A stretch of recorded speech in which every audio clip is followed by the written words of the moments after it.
चलचित्र आबाट आमा 2मा अभिनेता सबिन श्रेष्ठको पनि प्रवेश भएको छ।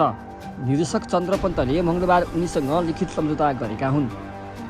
सबिन श्रेष्ठ फिल्ममा नदेखिएको 3 वर्ष भइसकेको छ। पछिल्लो पटक उनी सन् 2022मा प्रदर्शन भएको फिल्म ममा देखिएका थिए।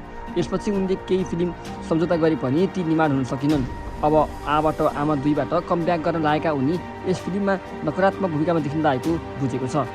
यद्यपि यसबारे स्वतन्त्र पुष्टि पनि भएको छैन। अभिनेता सबिन श्रेष्ठ फिल्ममा प्रवेश गर्ने भएपछि यतिखेर दर्शकहरू एकदमै खुसी भएका छन्। पुराना हिरो, एकदमै चर्चित हिरो कमब्याक हुन लागेपछि दर्शकहरूले एकदमै सकारात्मक प्रतिक्रियाहरू दिइरहेका छन्। यो चलचित्र अघिल्लो वर्ष प्रदर्शन भएको आबाट आमाको सिक्वेलको रूपमा निर्माण हुन लागेको हो।